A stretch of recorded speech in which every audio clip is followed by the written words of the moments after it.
Hello, hello. Welcome back to Brenda's Books. Thank you for coming back to listen to more of Queen Andraya. Today we are on Chapter 26. Here we go. Chapter 26. As Real as Ever. Andraya's blood boiled with anger. She clenched and unclenched her fists. Now she understood how Reuben could behave like a wild animal. She was close to becoming one herself.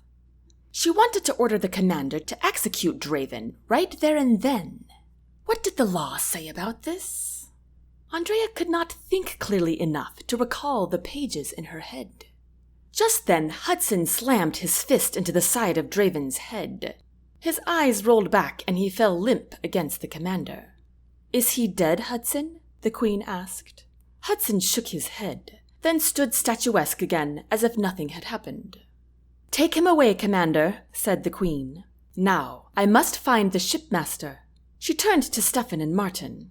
"Gentlemen, will you help me search the ship for Miss Colleen?" "Of course," Steffan said readily. Martin spluttered some form of gutturals. He stared at the knocked-out Marquis while the commander dragged him away. Then he looked Hudson over. "I am not certain we can trust this one." Hudson gave no sign that he even heard Martin. "Hudson is very trustworthy," Andraya assured him. "Now let us search the ship before it departs." Andraya started down the long ramp with the prince close behind. Martin did not follow. She turned to face him. "Are you coming, my lord?" Martin wrung his hands, his face chalk white. He stared at the Marquis's men with fearful eyes. "We still have much of the army to protect us," Andraya noted, pointing to the royal army behind him. "Oh, I am not afraid, your majesty," Martin stuttered, his limbs trembling. "I only abhor being on ships. They smell something awful." "But we need to find Colleen," Andraya insisted, fear rising in her chest with every passing second. Martin choked out strange, throaty sounds. One of the Marquis's loyalists grinned at Martin and cracked his knuckles. Martin took a step back, but forgetting he was on an incline, he tripped. Surrounding sailors snickered. "Are you telling me you will not help the Queen find a missing person after she has requested it, even though we clearly will be safe?" Martin shook his head vigorously. "Nothing is clear, your majesty." "I think it is clear you are undeserving of her," said the Queen. Martin jolted his head back.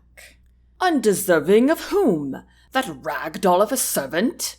Andraya gritted her teeth, just as Steffan placed a hand on her arm. "Let us go." "I will help your majesty," Benjamin cried, jumping off his horse and handing the reins to Martin. "What? But I will not hold this for you," the lord stammered. Nobody responded as Andraya, Steffan, and Benjamin started down the port's ramp again. "But I will ride it home," he called to their backs. "Stop grinning at me like that," he yelled to someone else. Andraya's feet plodded forward, faster and faster, with Steffan, Benjamin, and Hudson keeping pace. Once reaching the pier, they straightaway marched onto the gangplank of the first enormous ship they came to. Besides the usual ropes and chains and guns, the main deck was empty. Even the shipmaster was nowhere in sight. The Queen and the others scurried down the ladder, leading to the lower deck, and dropped into a large rectangular room full of supplies. Great gusts of wind from above rushed down with them. "Colleen!" Andraya shouted. "Colleen, are you here?" No answer. The group searched everywhere, the lengthy cannon rooms, the storage rooms, and the cabins. All to no avail. The Queen would have loved to have relished in the finely built ship and its cleanliness, but her exhaustion and worry over Colleen squelched that completely. Steffan pulled her into him by the waist, and she realized that she would have toppled over a sandbag if he had not. "My Queen, they probably put her on a cog." Andraya's heart sank. "What is a cog?" Benjamin asked. "A cargo ship," Andraya replied. "Let us go." But just as they were climbing up the ladder, the ship began to move away from shore. "Wait!" Andraya cried. They all dashed up the rungs as fast as they could. The Queen rushed over to the main mast of the ship, where she found a thick, dark-haired man at the wheel. Underneath his loose white shirt, his biceps bulged along with the veins in his forearms. He wore a white flat cap on his head. "We need to get back to shore," the queen exclaimed to the shipmaster. The man looked shocked to see her. "Your Majesty? I did not know you were on the ship." "Turn around!" he yelled to his crew. "My queen, do you not think that Miss Colleen has already been shipped to Sandrian? I do not believe the Marquis was bluffing," said the prince. His eyes were careful but earnest. "But what if she is still in Chaldrea?" the queen questioned. Benjamin raked a hand over his short, tawny hair. "She is nowhere on the palace grounds. Where else would she be?" Andraya glanced back and forth between them. "Very well, I shall have the shipmaster drop you two off at shore. Hudson and I will go to Sandrian." "I am coming with you," Steffan and Benjamin said in unison, each with as much fervor as the other. "But I need someone like you to see to the kingdom while I am gone," Andraya said to the prince. "Besnik can do that," Benjamin offered. "He can if anyone listens to him," Andraya declared, highly doubtful that they would. "The Chancellor will take care of things," Steffan said with assurance. "Dolian?" Steffan nodded. "Once he finds out what has happened, he will." Andraya bit her lip. Dolian probably would take things into his own hands. "But if I let him do that, I will lose the little power that I have. I do not think I will get it back when I return." "Would you like to stay then?" Steffan asked. The queen considered that. Would she be abandoning her kingdom if she left? But what of her friend? Could she abandon her? "I am Colleen's only hope," she pointed out. Steffan and Benjamin nodded. "Do you really think I can trust the Chancellor?" the queen asked, dubious. "With this, yes," said the prince. He stuffed his hands in his pockets. "Although it does pain me to say so." "Let us sail on to Sandrian," the queen told the shipmaster. "As you wish." "Back on course!" he yelled to his crew. "I believe you will be more comfortable in the lower deck, Your Majesty. The wind will be picking up mighty soon." Andraya would hate to know what he meant by that. She was already shivering in the cold breeze. The four of them made their way down into the lower deck, but everywhere they went the wind followed them. Finally they found a tiny closed-in room with a door. It was a miniature dining space with a small wooden table built into the floor, next to the wall, and two wooden benches on either side. A few barrels of potatoes, corn, and carrots sat adjacent to the table, with a few kitchen tools resting on top of them. Benjamin instantly picked up a peeler and began to scrape away at a potato, while he sat on a barrel. Andraya and Steffan sat across from each other at the small table, and Hudson chose to stand. Andraya realized she had never once seen Hudson sit. The queen rested her head against the ship's wall and closed her eyes. She tried to think about anything but Colleen and where she was and how she was going to find her, but of course she did nothing else but that. When she opened her eyes again, she found the prince staring at her. The dimmer light seemed to make his blue eyes even brighter. "May we discuss what we are going to do when we reach Sandrian?" the queen asked the prince. Steffan gave one firm nod. "Absolutely. I need a distraction." But before Andraya could ask about the distraction, Steffan had moved so that he was sitting beside her. "May I sit next to you, my lady?" "Of course," answered Andraya, shifting so that she was facing him. Steffan shifted too. His eyes roamed from her hair to her lips to her eyes. Her cheeks warmed. "This is worse," he muttered under his breath. "Why did I think this would be better?" "What?" Andraya asked, confused. Suddenly, Steffan moved back to the seat across from her with one fluid motion. "Why are you moving around so much?" Andraya inquired. "I am sorry," Steffan said in a rush, thrumming his fingers on the table. "Are you unwell?" Steffan shook his head. "I am perfectly fine." Just then the ship rocked, causing their knees to brush against each other. Steffan blew out a hefty breath. "I must leave," he said, leaping from his seat again. "Why, Steffan? What is the matter?" "I could use some fresh air," he said, as he yanked at the door handle and let himself out of the little room, allowing a large gust of wind to blow in. Andraya shivered and stared curiously at the closed door. "Do you know what is wrong with the prince?" Andraya asked Benjamin. Still busy peeling vegetables, Benjamin nodded. "What is it?" she asked. Her footman looked up at her and grinned.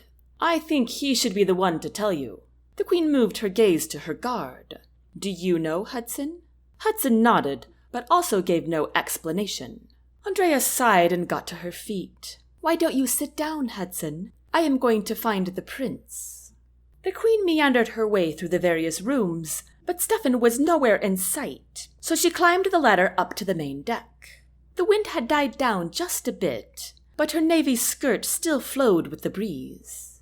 She found Steffan standing by the ship's rail, with his hands on his hips, looking out at the ocean. His blonde hair and light blue topcoat blew with the wind. How was it that seeing his back still caused her heart to flutter? May I join you, or shall I give you a minute alone? She asked. No, it is quite all right, he said over his shoulder. I would enjoy your company. Andraya walked to his side. His breathing was heavy. He reached out to take her hand, and they both stood in silence for a long moment, watching the swells of the sea. What just happened? Steffan laughed lightly. I cannot stop thinking about it. About what? He turned to face her. She brushed one gentle hand across her hair and down her back. Then he placed another hand on her cheek. How much I want to kiss you, he whispered.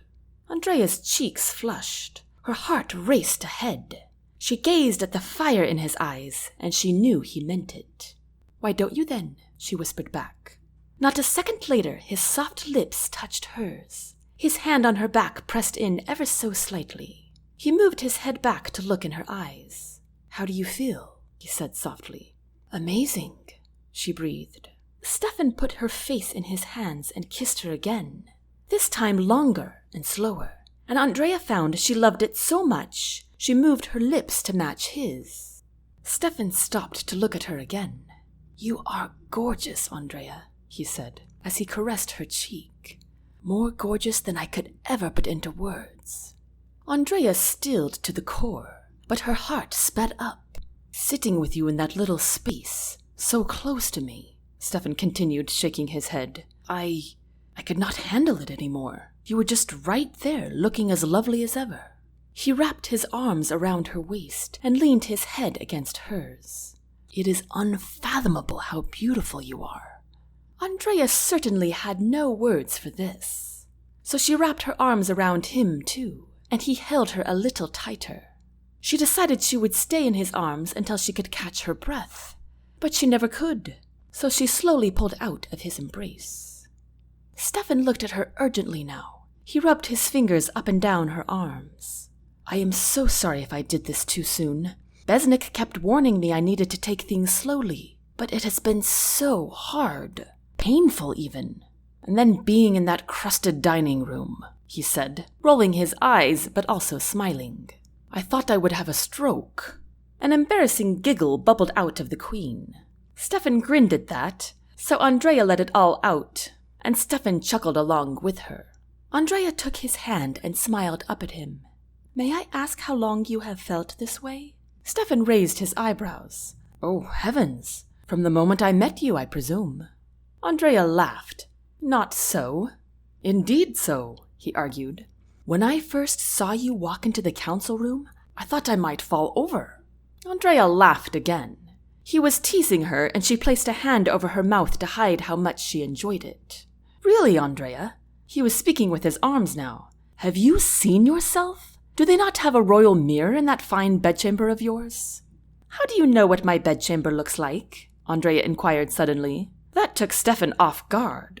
I don't, he said in all seriousness.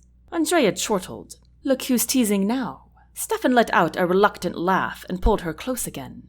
Honestly, I was charmed from the first. To see you slap those arrogant noblemen around. That fire in you. I loved it. And then to learn of your intelligence and bright mind. I was so intrigued. And then your caring side, the way you treat servants, and everything you have risked for Colleen. He took a deep breath as he gazed at her softly. You are everything I want, he whispered. Andraya stared back at his perfect face. Her heart must have run 100 miles in the past few minutes. What I am trying to tell you, Andraya, is I love you. Chills raced up her spine. Those beautiful words she had always longed to hear were now on the lips of the very man in front of her, the very man who claimed she could be his equal. Steffan lifted a finger to her chin. What does that stare mean? It means I am trying to figure out if this is real or not. Steffan gave her a kind smile. He lifted her hand and put it on his chest so she could feel his heartbeat. As real as ever.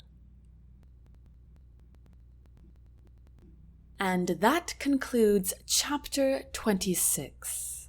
I hope you are enjoying Queen Andraya, and I hope you come back next Thursday to listen to more.